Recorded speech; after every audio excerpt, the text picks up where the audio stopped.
মধ্যপাড়া জামে মসজিদ কমিটি কর্তৃক আয়োজিত আজকের এই ইসলামী জালসার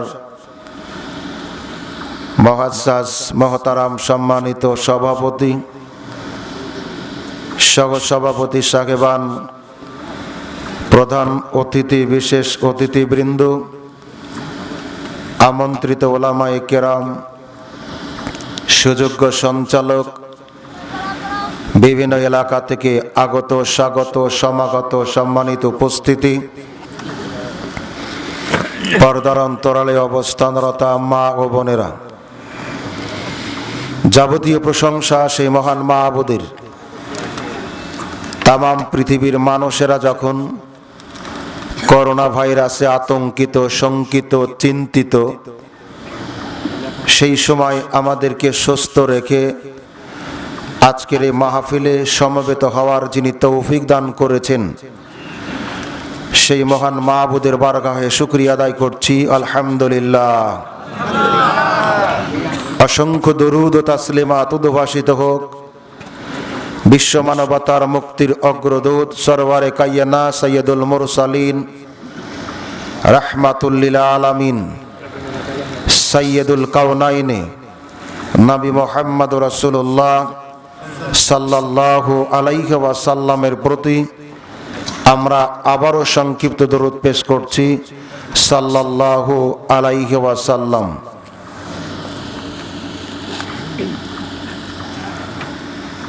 আব্দুল্লাহ ইবনে আব্বাস রাদিয়াল্লাহু তাআলা আনহু বলেন, একদা রাসূলুল্লাহ সাল্লাল্লাহু আলাইহি ওয়াসাল্লাম জনৈক ব্যক্তিকে উপদেশ দিতে গিয়ে কিছু কথা বলছিলেন। তিনি বলেন, ইগতানিমু খামসান কাবলা খামসিন,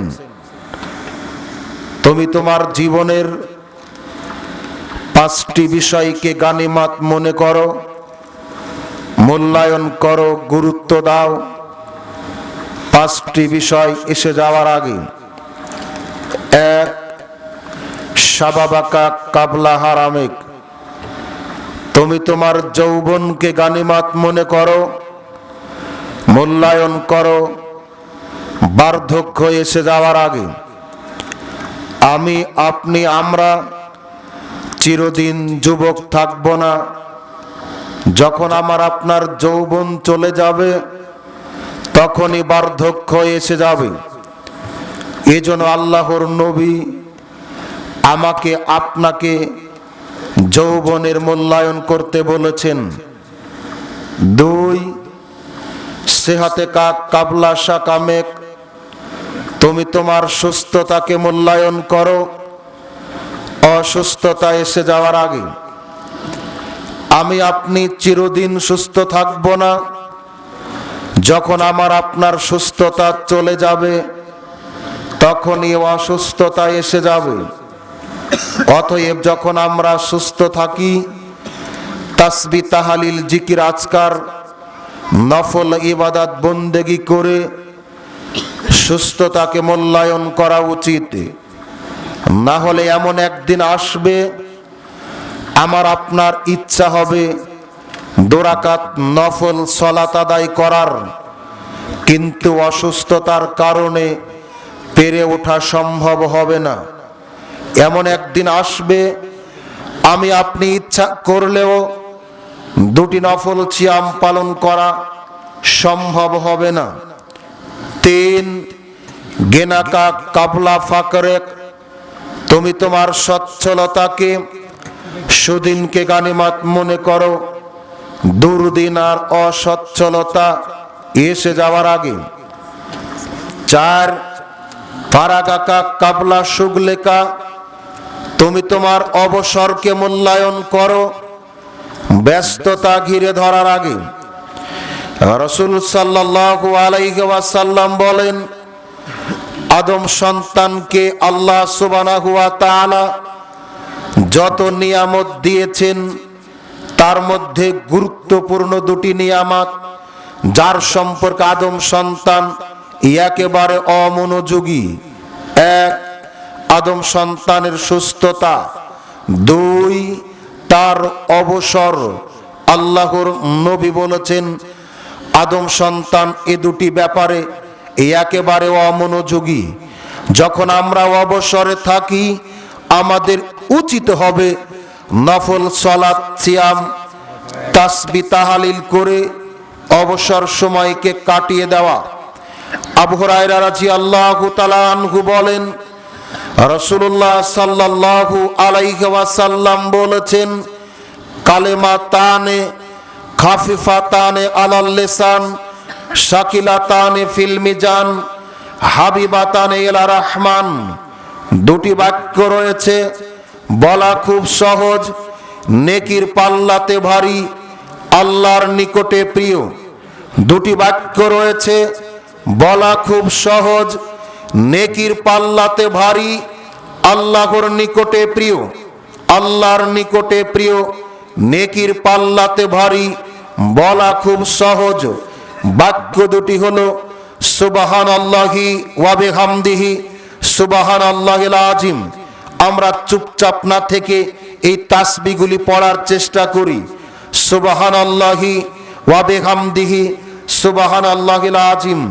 আল্লাহর নবী একদা সাহাবীদেরকে জিজ্ঞাসা করলেন, সাহাবীরা শোনো, তোমাদের কেউ কি প্রত্যেক দিন 1000 করে নেকি কামাই করতে পারবে?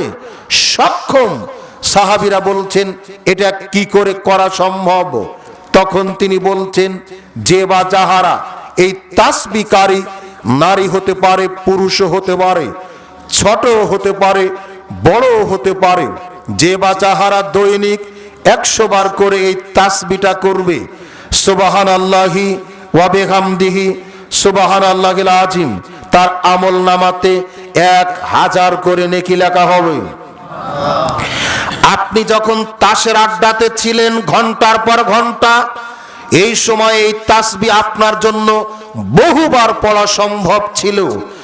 রাসূল সাল্লাল্লাহু আলাইহি ওয়াসাল্লাম বলেছেন, যে ব্যক্তি সুবহানাল্লাহিল আযীম ওয়া বিহামদিহি, আগেরটা পড়লেন আমাদের ইজি, এভাবে পড়ে একটা অভ্যাস হয়ে গেছে। এই তাসবিহটা একটু উল্টা, আগে সুবহানাল্লাহিল আযীম, পরে বিহামদিহি। আল্লাহর নবী বলেছেন, সুবহানাল্লাহিল আযীম ওয়া বিহামদিহি, যে বা যাহারা এই তাসবিহটা দৈনিক যতবার পড়বে, আল্লাহ সুবহানাহু ওয়া তাআলা এই তাসবিহকারীর জন্য জান্নাতের ভিতরে ততটা খেজুরের বৃক্ষ রোপণ করবেন। অতএব যখন আমরা লুডুর আড্ডাতে ছিলাম, ক্যারামের আড্ডাতে ছিলাম, ডিশের আড্ডাতে ছিলাম, এই সময় থেকে তাসবিহগুলি অসংখ্যবার পড়া সম্ভব। রাসূল সাল্লাল্লাহু আলাইহি ওয়াসাল্লাম বলেন, জান্নাতে বহু কিছুর ভান্ডার রয়েছে। আছে ফলের ভান্ডার, দুধের ভান্ডার, মধুর ভান্ডার, পানির ভান্ডার, শরাবের ভান্ডার। আল্লাহর নবী বলেছেন, লা হাওলা ওয়ালা কুওয়াতা ইল্লা বিল্লাহ, লা হাওলা ওয়ালা কুওয়াতা ইল্লা বিল্লাহ। যে ব্যক্তি যতবার এই তাসবিহটা পড়বে, তার জন্য জান্নাতের ততটা ভান্ডার অর্জিত হবে। আপনাকে বলছিলাম, রাসূল সাল্লাল্লাহু আলাইহি ওয়াসাল্লামকে আল্লাহর নবী একদা তিনি বলছেন সাহাবীদেরকে, সাহাবীরা শোনো, প্রত্যেকটা মানুষের শরীরের 360টি হাড়ের জোড়া আছে। আদম সন্তানের উচিত হলো প্রত্যেকটা জোড়ার জন্য এক একটা করে সাদাকা করা। সাহাবীরা বলছেন, এটা কি করে সম্ভব? তারা ধারণা করছেন, তারা মনে করছেন টাকা পয়সা ছাড়া সাদাকা করা যায় না, টাকা পয়সা ছাড়া সাদাকা হয় না। তখন তিনি বলছেন, সাহাবীরা শোনো, প্রত্যেকটা তাকবীর অর্থাৎ আল্লাহু আকবার বললে সাদাকার নেকি হয়, আলহামদুলিল্লাহ বললে সাদাকার নেকি হয়, আল্লাহু আকবার বললে সাদাকার নেকি হয়, সুবহানাল্লাহ বললে সাদাকার নেকি হয়। সৎ কাজের আদেশ করলে সাদাকার নেকি হয়, খারাপ কাজে নিষেধ করলে সাদাকার নেকি হয়। শোনো, তোমার সামনে কেউ ভারী একটা বোঝা উঠাতে চাচ্ছে কিন্তু নিজে পারছে না, তুমি যদি সহযোগিতা করে তাকে মাথায় তুলে দাও, তুলে দিলে সাদাকার নেকি হয়। শোনো, তুমি খেতে বসেছো, তুমি তোমার থালা থেকে, প্লেট থেকে এক লোকমা খাবার যদি স্ত্রীর মুখে তুলে দাও, তুলে দিলে সদাকার নেকি হয়। শোনো, তোমরা তোমাদের স্ত্রীর সাথে যে সহবাস করো, সহবাস করলে সদাকার নেকি হয়। সাহাবীরা বলছেন, আল্লাহর নবী আপনি বলেন কি, সহবাস করলে সদাকার নেকি কেমনে হয়? তখন তিনি বলছেন, তুমি তোমার স্ত্রীর সাথে বৈধভাবে, হালালভাবে, জায়েজভাবে যা কিছু করছো, এই কাজটা যদি তুমি অন্য কোন নারীর সাথে করতে অবৈধভাবে, তাহলে জেনার পাপ হতো। অবৈধভাবে করলে যদি জেনার পাপ হয়, বৈধভাবে স্ত্রীর সাথে তা করলে সদাকা কেন হবে না? শোনো, তুমি যদি এটাও না পারো, তুমি গোমরা হয়ে থাকবে না, পেঁচার মতো মুখ করে থাকবে না। তোমার সামনে যখন কোনো মুসলিম ভাইয়ের সাথে কথা বলবে, হাসি মুখে কথা বলবে। হাসি মুখে কথা বললেও সদাকার নেকি হয়। আমরা চেষ্টা করি দৈনন্দিন জীবনে আমরা আমলগুলির করার ব্যাপারে রাসূল সাল্লাল্লাহু আলাইহি ওয়াসাল্লাম যে দিক নির্দেশনাগুলি দিয়েছেন, এই পথ ঘাট অবলম্বন করলে বহু নেকি অর্জন করা সম্ভব। আপনাকে বলছিলাম, সাওবান রাদিয়াল্লাহু তাআলা আনহু বলেন, রাসূল সাল্লাল্লাহু আলাইহি ওয়াসাল্লামকে আমরা বললাম, আল্লাহর নবী, লাউ আলেমনা আইয়ুল মালে খায়রুন, আমরা যদি জানতাম উত্তম বস্তু কোনগুলি, উত্তম মাল কোনগুলি, ফানাত্তাখিজুহু, আমরা ওই বস্তুগুলিকে, ওই মালগুলিকে হেফাজত করে রাখতাম, সংরক্ষণ করে রাখতাম, নষ্ট হতে দিতাম না, মরিচা পড়তে দিতাম না, ধুলাবালি পড়তে দিতাম না, হেফাজত করে রাখতাম, সংরক্ষণ করে রাখতাম। আল্লাহর নবী বলছেন, আফজালুহু, উত্তম বস্তু হলো লেসানুন জাকিরুন, ওই জিহবা, ওই মুখ হলো উত্তম, যেই মুখ আল্লাহর জিকির আজকার করে, তাসবিহ তাহলিল করে, এই মুখটা হলো উত্তম। যেই মুখ সুবহানাল্লাহ, আলহামদুলিল্লাহ, আল্লাহু আকবার, লা হাওলা ওয়ালা কুওয়াতা ইল্লা বিল্লাহ, সুবহানাল্লাহি ওয়া বিহামদিহি, সুবহানাল্লাহিল আযীম, সুবহানাল্লাহিল আযীম, ওয়াকে কখনো বৃদ্ধ হয় না। তিনি বলছেন, একটা হলো আদম সন্তানের বেঁচে থাকার আকাঙ্ক্ষা, আর দ্বিতীয়টা হলো সম্পদের লোভ। সম্পদের লোভ আর বেঁচে থাকার আকাঙ্ক্ষা, এ দুটি জিনিস আদম সন্তানের কোনোদিন বৃদ্ধ হয় না। এটা কখনো তরতাজা হারায় না, যৌবন হারায় না, সব সময় টাটকা থাকে, সব সময় তরতাজা থাকে। আল্লাহর নবী বলেছেন, নইলে আপনাকে দেখায়, মহান আল্লাহ বলেন, আল হাকুমুত তাকাসুর, পার্থিব জগতের প্রতিযোগিতা, অধিক পাবার আকাঙ্ক্ষা মানুষকে পরকাল থেকে গাফেল রাখে। কতদিন? হাত্তা জুরতুমুল মাকাবির, যতদিন পর্যন্ত না আদম সন্তান কবরে উপনীত না হবে, কবরে না পৌঁছাবে, ততদিন পর্যন্ত আদম সন্তানের আকাঙ্ক্ষা মিটবে না। রাসূল সাল্লাল্লাহু আলাইহি ওয়াসাল্লাম একদা সাহাবীদেরকে বোঝাতে গিয়ে একটা চতুর্ভুজ আঁকলেন। শিক্ষিত মানুষ যারা চতুর্ভুজ বুঝতে পেরেছেন, আমজনতার জন্য বলছি, চতুর্ভুজ মানে চারটা টান দিয়ে একটা ঘর বানানো। আল্লাহর নবী একদা চারটা টান দিয়ে একটা ঘর বানালেন। ঘরের ডান দিকে রেখার ভিতরে, টানের ভিতরে কিছু ছোট ছোট রেখা টানলেন, দাগ দিলেন। বাম দিকে ছোট ছোট কিছু দাগ দিলেন, আর মাঝখানে একটা দাগ টানলেন, যেই দাগটা এই চতুর্ভুজটা, আয়তনটা, বেষ্টনীটা, দাগটা ভেদ করে বাহিরে চলে গেল। বোঝাতে পারিনি আপনাদের? আল্লাহর নবী একটা চতুর্ভুজ আঁকলেন, একটা ঘর আঁকলেন দাগ দিয়ে। দাগের ভিতরে, ঘরের ভিতরে ডান দিক বাম দিক ছোট ছোট কিছু কি করলেন? কথা বলেন। রেখা টানলেন, দাগ টানলেন। যে রেখাগুলি ছিল ঘরের ভিতরে, একটা রেখা তিনি টানলেন ঠিক মাঝখান দিয়ে, যেই রেখাটা রেখা পার হয়ে বাহিরে চলে গেল। এবার তিনি বোঝাচ্ছেন, চতুর্ভুজ যেটা, আপনার চতুর্দিকে বেষ্টনী যেটা, সেটা আমার আপনার হায়াত, আয়ু, এটা কেউ অতিক্রম করতে পারবে না। ডান দিকে যে ছোট রেখাগুলি, এটা এক একটা বিপদ আপদ, মুসিবত, একটা কাটে আর একটা পড়ে। আরেকটা কাটে আরেকটাতে পড়ে। ডান দিক বাম দিক মানুষের জীবনের পরীক্ষা বিপদ আপদ, মাঝখানের যে রেখা চতুর্ভুজ ভেদ করে বাহিরে চলে গেছে। আল্লাহর নবী বলছেন এটা হলো আদম সন্তানের আকাঙ্ক্ষা। মানে হায়াত যতখানি মানুষের, তার চাইতে আশা আকাঙ্ক্ষায়, কথা বলে নবী বলছেন হায়াত মানুষের যতখানি, তার চাইতে আশা আকাঙ্ক্ষায় বেশি। নইলে আপনাকে দেখায় আপনার প্রতিবেশী একজন ভ্যান চালক মানুষ, রিক্সা পুলার মানুষ, শিবপুরে ভ্যান চালায়, কিস্তির উপরে রিক্সা চালায়, কিস্তির উপরে সিএনজি চালায়, দিন মজুরি দিয়ে খাটে, বহুদিন পরিশ্রম করে কিছু সঞ্চয় করে 5-7 বছর পরে 4000 ইট কিনেছে, 2টা রুম করবে বলে। কি করবে বলে? কয় হাজার ইট? 4000 ইট। পরের 2 বছরে কষ্ট করে সিমেন্ট আর মিস্ত্রির খরচ, এবার ঘর দিল, 2টা রুম হয়েছে। লিন্টন ঢালাইয়ের উপরে গাঁথা সম্ভব হয়নি, কিন্তু দেখবেন 2 দিকেই লিন্টন ঢালাইয়ের রডের 3টা মাথা বের করা আছে, আছে না? মানে আপনাকে দেখাচ্ছে কিছু, বোঝাতে চাচ্ছে কি সেটা বলেন তো?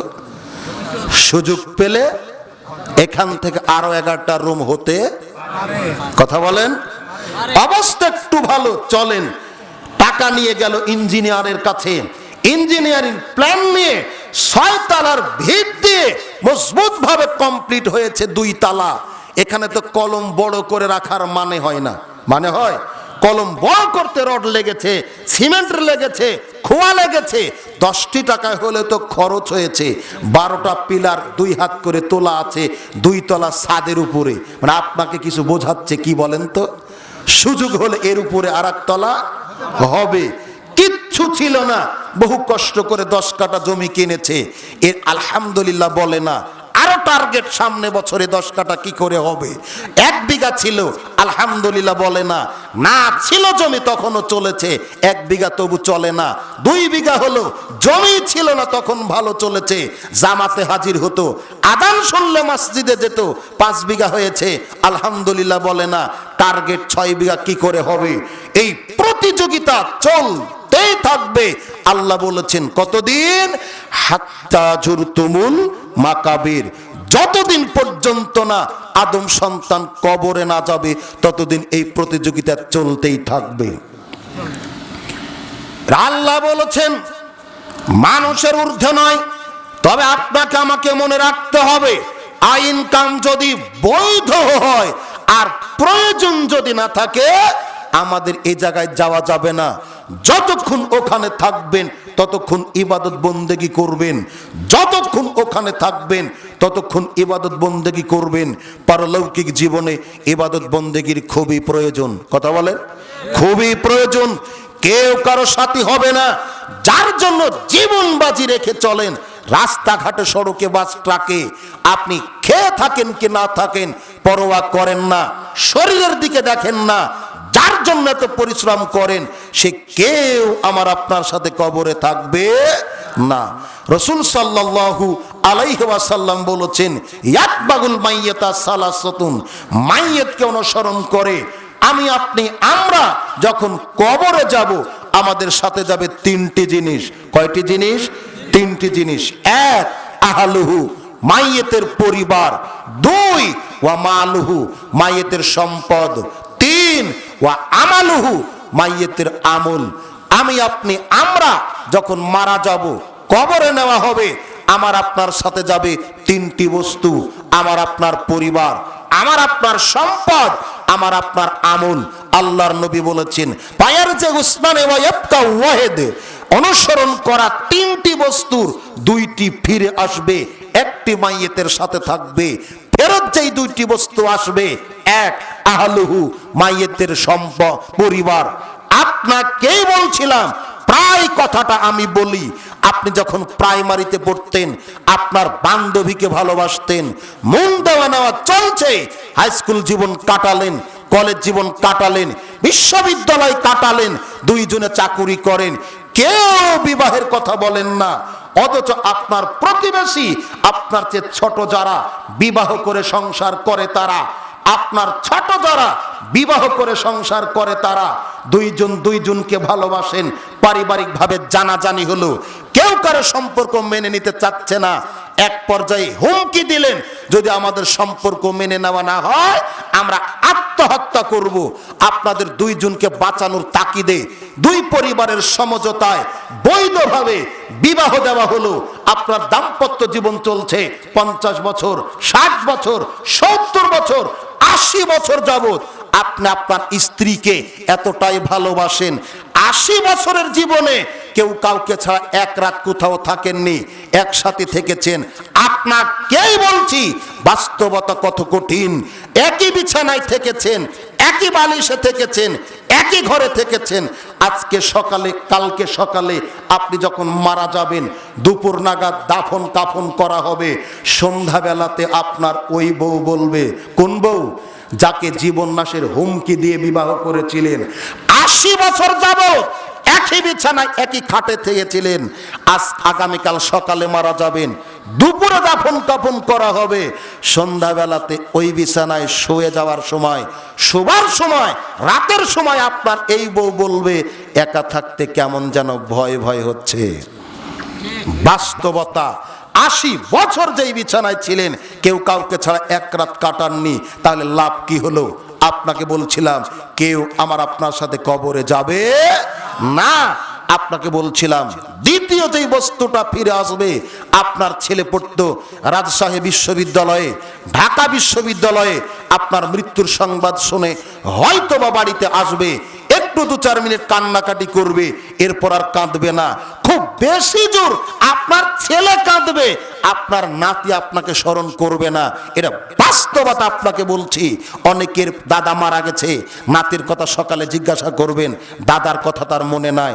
বড় জোর বাপের কথা মনে থাকবে, দাদাকে মনে রাখবে, এরকম নাতি দুনিয়াতে কম আছে। আপনাকে বলছিলাম আল্লাহর নবী বলেছেন দ্বিতীয় যে বস্তু ফিরে আসবে আমার আপনার কবর থেকে, সেটা হলো আমার আপনার উপার্জিত সম্পদ। ইনকাম করতে গিয়ে, কামাই করতে গিয়ে, উপার্জন করতে গিয়ে হালাল বাছেননি, হারাম বাছেননি, বৈধ বাছেননি, অবৈধ বাছেননি, যে কোনো মূল্যে ইনকাম হলেই হলো। সম্পদের পাহাড় গড়ে তুলেছেন। মানুষ দূর থেকে আপনার ফ্ল্যাটের দিকে ঘাট উঁচু করে দেখে, আপনার ফ্ল্যাট অনেক বড়, বহু টাকার মালিক। বাংলাদেশের ব্যাংকে টাকা রাখার জায়গা নেই, বিদেশে টাকা রাখেন। আপনাকে বলছিলাম ইতিপূর্বে যারা মারা গেছে তাদের কেউ সম্পদ নিয়ে কবরে যেতে পারে নেই, এখনো কেউ পারবে না, কিয়ামত পর্যন্ত পারবে না। আমি আপনি যখন মারা যাব সম্পদ থেকে যাবে, পাবে ওয়ারিশরা, আমি আপনি পাবো না। আল্লাহর নবী বলেছেন মাইয়িতকে কবরগ্রস্ত করার সময় সাথে যেই জিনিসটা থাকবে চলে আসবে দুইটি, একটা পরিবার, দ্বিতীয়টা হলো সম্পদ। আপনাকে বলছিলাম মাইয়িত যদি ধনী হয় কাফনের কাপড় একটু দামি হবে, মাইয়িত যদি দরিদ্র হয় কাফনের কাপড় সস্তা হবে, তবে কালার এক, দৈর্ঘ্য প্রস্থ এক। আপনাকে বলছিলাম আমল যদি ভালো না হয় কাফনের কাপড় দামি হয়ে কোনো লাভ। কাফনের কাপড় শুধু দামি নয়, কাপড়ের পরিবর্তে সোনা দিয়ে যদি মুড়িয়ে দেয়, আমল যদি ভালো না হয় তাহলে কোনো লাভ হবে না। আমল যদি ভালো হয়, কাফনের কাপড় যদি তকদিরে নাও জুটে, তাহলে তার জান্নাত কেউ ঠেকাতে পারবে না। নইলে আপনাকে দেখায় সহিহুল বুখারী 2য় খণ্ড 1275 নম্বর হাদিস, আব্দুর রহমান ইবনে আউফ রাদিয়াল্লাহু তাআলা আনহু বলেন, আমরা গেলাম একজন অসুস্থ সাহাবীকে দেখতে অথবা মেহমানদারিত্ব গ্রহণ করার জন্য। আমরা যখন সাহাবীর বাড়িতে গেলাম, আমাদের সামনে অনেক দামি নামি সুস্বাদু মুখরোচক খাবার পরিবেশন করা হলো। আব্দুর রহমান ইবনে আউফ খাদ্য দেখে কাঁদতে শুরু করলেন। আমরা কি করি? খাদ্যের মান দেখি, খাদ্যের পরিমাণ দেখি, দেখে যদি কম হয় মনটা খারাপ হয়, খারাপ হয় না? আব্দুর রহমান ইবনে আউফ রাদিয়াল্লাহু তাআলা আনহু খাবার দেখে কাঁদতে লাগলেন, খাচ্ছেন না। তাকে জিজ্ঞাসা করা হচ্ছে আপনি খাবার সামনে পেয়ে কাঁদছেন কেন, কি হয়েছে আপনার বলুন। তখন কাঁদছেন আর তিনি বলছেন আমাদের সাথে অনেক সাহাবীরা ছিলেন যারা ইসলামের স্বার্থে আল্লাহকে ভালোবেসে, রসুলকে ভালোবেসে, কোরআনকে ভালোবেসে, হাদিসকে ভালোবেসে ইসলামের জন্য মক্কা থেকে মদিনায় হিজরত করেছিলেন। অনেকের তকদিরে মুখে খাবার জুটেনি, পৃথিবী থেকে বিদায় নিয়েছেন। তাদের মধ্যে একজন মুসআব ইবনে উমাইর। এই মুসআব ইবনে উমাইর যখন আপনি ইসলাম কবুল করে, তার মা ছিল মক্কার সবচাইতে সম্ভ্রান্ত মহিলা, দাপটে মহিলা, ক্ষমতাধর মহিলা। এমন কিছু মহিলা নাই যার দাপটে এলাকা চলে। মুসআব বিন উমাইরের মা এই কিসমের, এই টাইপের। আল্লাহর নবীর হাতে ইসলাম কবুল করার ঘটনা গোপন ছিল, প্রকাশ পাওয়ার পর জানিয়ে দিলেন তার মা, মুসআব, আমি শুনেছি তুমি মুহাম্মাদের ধর্ম গ্রহণ করেছো, তুমি সিদ্ধান্ত নাও, আমার বাড়িতে থাকতে চাইলে মুহাম্মাদের ধর্ম ছাড়তে হবে, আর ধর্ম যদি তুমি না ছাড়ো বাড়ি ছাড়তে হবে। মুসআব দ্ব্যর্থহীন কণ্ঠে বলেছিলেন, আমি বাড়ি ছাড়তে রাজি আছি, তবে মুহাম্মাদের ধর্ম ছাড়তে রাজি নয়। তখন মুসআবের মা সব বলে দিলেন, তুমি বাড়ি থেকে বের হয়ে যাও, তবে শোনো, তুমি যে পোশাক পরে আছো এটাই শুধু নিতে পারবা, অতিরিক্ত কোনো জামা কাপড় তুমি নেওয়ার সুযোগ নাই। মুসআব বললেন, ঠিক আছে, আমি তাই চললাম। আপনাকে বলছিলাম, আল্লাহর নবীর ইসলাম কবুল করে মুসআব ইবনে উমাইর চলে গেলেন মসজিদে নববীর বারান্দায়, যেখানে প্রায় 70 থেকে 80 জন সাহাবী ছিলেন, যাদের কোনো খাবার ব্যবস্থা ছিল না, পোশাকের ব্যবস্থা ছিল না, চিকিৎসার ব্যবস্থা ছিল না। ছিল একটা ব্যবস্থা, সেটা হলো লেখাপড়ার ব্যবস্থা, শিক্ষার ব্যবস্থা, যাদেরকে বলা হয় আহলে সুফফা। মুসআব ইবনে উমাইর ধনী ঘরের সন্তান, কোটিপতি ঘরের সন্তান, নিঃস্বভাবে জীবন যাপন করছে, মানবেতর জীবন যাপন করছে মসজিদে নববীর বারান্দায়। আপনাকে বোঝাতে পারিনি, আপনি এত ধনী বড় মানুষ, আপনি এত বড় লোক মানুষ, আপনি এত প্রভাবশালী মানুষ, আপনি এক সেট পোশাক কয়দিন পরেন? অন্তত 6 মাস, 3 মাস, 1 মাস। মুসআব ইবনে উমাইর এক সেট পোশাক 3 দিনের বেশি পরতেন না, এত ধনী তারা ছিলেন। মুসআব ইবনে উমাইর এত দামি সেন্ট, এত দামি আতর ব্যবহার করতেন, মক্কায় এত দামি আতর আর কেউ ব্যবহার করত না। এই লোকটা মানবেতর জীবন যাপন করছে মসজিদে নববীর বারান্দায়। উহুদের যুদ্ধের দামামা বেজে উঠলো, আল্লাহর নবীর আহ্বানে মুসআব ইবনে উমাইর পতাকা নিলেন। উহুদ যুদ্ধে ডান হাতে ধরে আছেন পতাকা, কাফেররা ডান হাত আঘাত করে হাতটা দেহ থেকে বিচ্ছিন্ন করে দিল, হাতটা কেটে গেল। বাম হাতে পতাকা ধরলেন, বাম হাত আঘাত করা হলো, বাম হাত কেটে পড়লো জমিনে। এবার তিনি 2 হাতের অবশিষ্ট অংশ দিয়ে বুকের সাথে চেপে ধরলেন পতাকা। পতাকা তিনি নিচু করতে চাচ্ছেন না, কাফেররা আঘাত করলো। ক্ষত ছিলেন, পরিদর্শনে বের হলেন। যখন মুসআব ইবনে উমাইর লাশ পেয়ে গেলেন, আল্লাহর নবীর চোখ দিয়ে ঝরঝর করে পানি পড়ছে, আর তিনি বলছেন, আয় মুসআব, তুমি ছিলে মক্কার সবচেয়ে ধনী ঘরের দুলাল, তুমি এত দামি সেন্ট ব্যবহার করতে, মক্কার আর কোনো যুবক ব্যবহার করতো না। মুসআব, 3 দিনের বেশি তুমি কোনো পোশাক ব্যবহার করতে না। আজকে তুমি যখন মারা গেল, সাহাবীরা বলছেন, আমরা তাকে গোসল করিয়ে কাফনের কাফন পরাতে যাচ্ছি। আপনি মারা গেলে 10 কাঠা জমি রেখে যাবেন, আপনি মারা গেলে 2000 টাকা রেখে যাবেন, আপনি মারা গেলে 2 সন্তান থাকবে, আপনি মারা গেলে আপনার বাড়ি গাড়ি থাকবে, বহু সম্পদ থাকবে। মুসআব ইবনে উমাইর মারা গেলেন, পৃথিবীতে তার পরিত্যক্ত সম্পদ ছোট্ট একটা গায়ে দেওয়া চাদর, আর কোনো কিছু নেই। এই ছোট্ট চাদর দিয়ে তাকে কাফনের কাপড় পরানো হচ্ছে, নতুন কাপড় তার তকদিরে জুটেনি। সাহাবীরা বলছেন, এই কাপড় চাদর দিয়ে যখন আমরা তার মাথা ঢাকি, পায়ের দিক বের হয়ে যায়, পা যখন ঢাকি মাথা বের হয়ে যায়, আমরা কোনটা ঢেকে কোনটা রাখবো আমরা বুঝতে পারছিলাম না। নবীজির কাছে বলা হলো, আল্লাহর নবী, চাদরটা এত খাটো, চাদরটা এত ছোট, আমরা পা ঢাকলে মাথা বের হচ্ছে, পা ঢাকলে মাথা বের হচ্ছে, মাথা ঢাকলে পা বের হচ্ছে, আমরা কোনটা ঢেকে কোনটা খোলা রাখবো?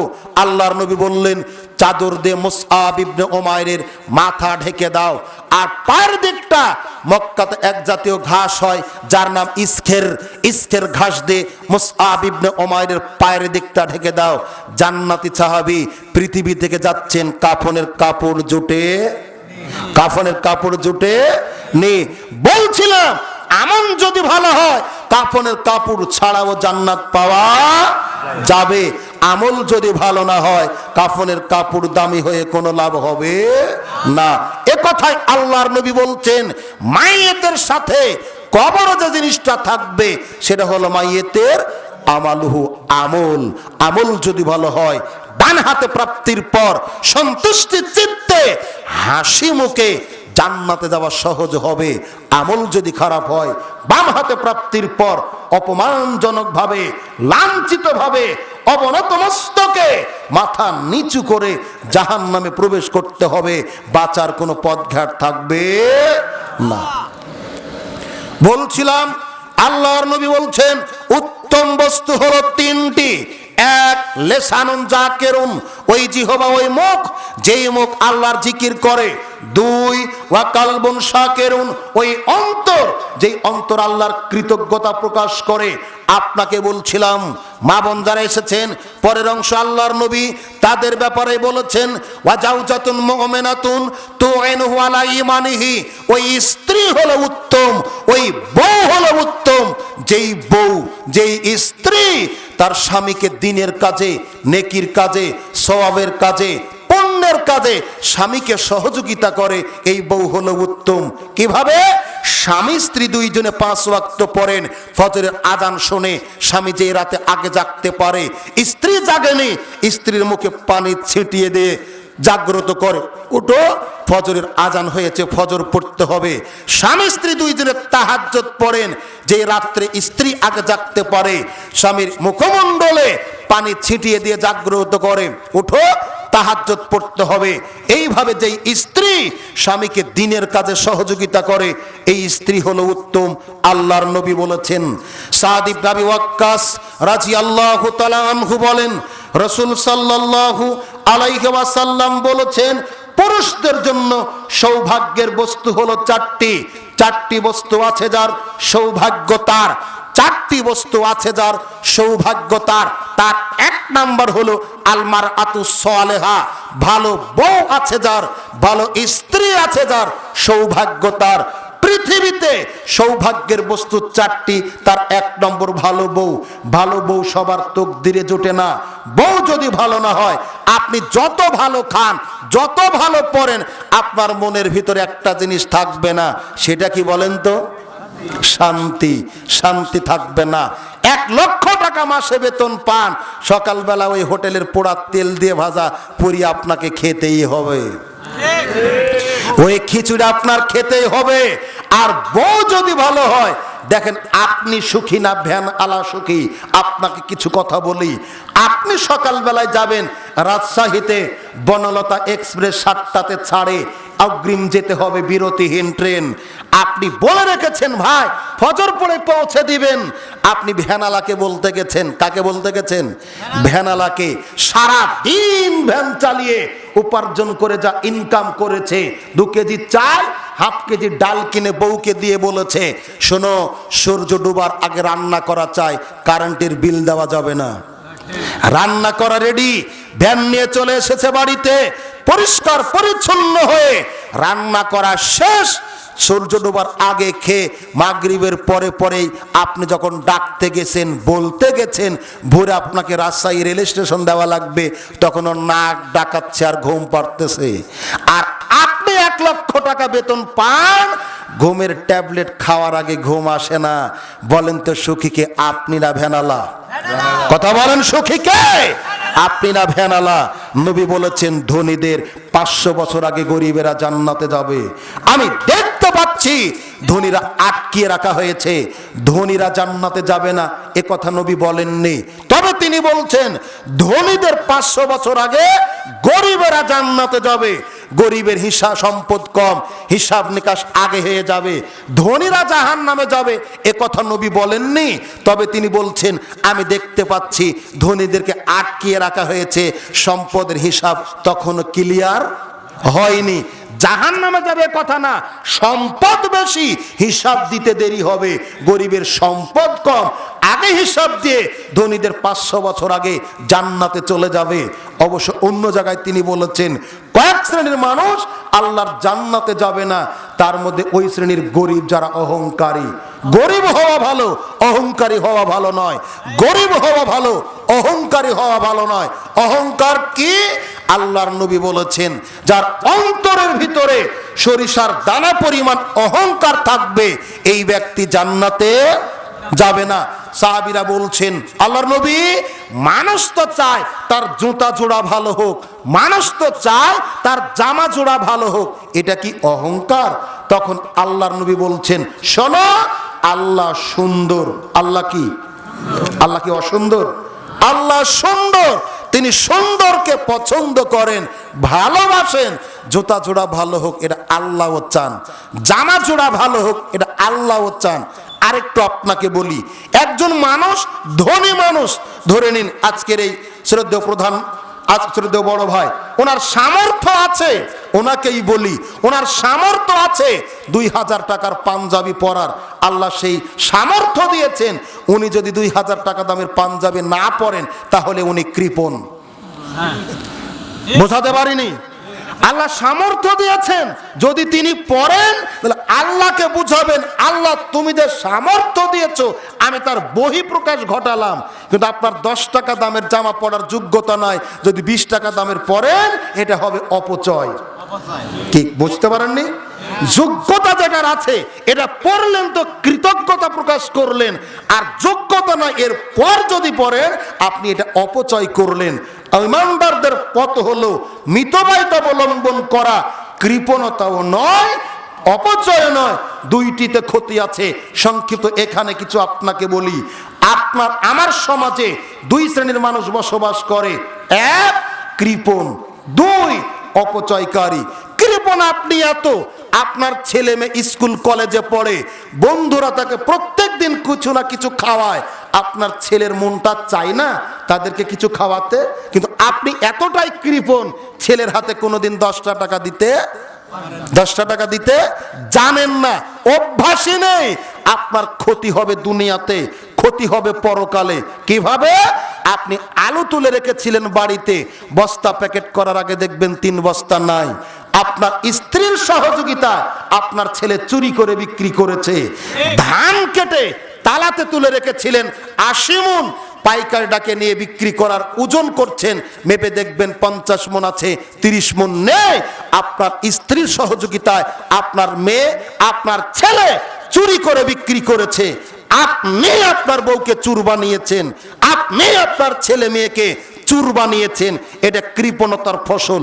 আর আপনাকে বলি, আপনার যুবতী মেয়ে ঘরে, আপনার স্ত্রী আপনার ঘরে, আপনি যদি বৈধভাবে খরচের যোগান না দেন, আপনার মেয়েটা ইন্টারে পড়ে, ডিগ্রিতে পড়ে, আলেমে পড়ে, ফাজেলে পড়ে, আপনি যদি বৈধ চাহিদার যোগান না দেন, আপনার মেয়ে তার সহপাঠী কোনো ছেলের সাথে অবৈধ সম্পর্কে লিপ্ত হবে, যে তার খরচের যোগান দেবে। তাহাজ্জুদ পড়েও তাকে ওই পাপ থেকে ফিরিয়ে আনতে পারবেন না। আপনি যদি আপনার স্ত্রীকে বৈধ খরচপাতির যোগান না দেন, আপনার পাড়ার প্রতিবেশী কোনো যুবকের সাথে পরকীয়ায় লিপ্ত হবে, হজ করে আপনি আপনার বউকে ফিরিয়ে আনতে পারবেন না। এটা কৃপণতার ফসল। অতএব বৈধ যে খরচগুলি দেওয়া দরকার, ছেলে মেয়েকে দিন, চুর বানাবেন না, স্ত্রীকে দিন, চোর বানাবেন না।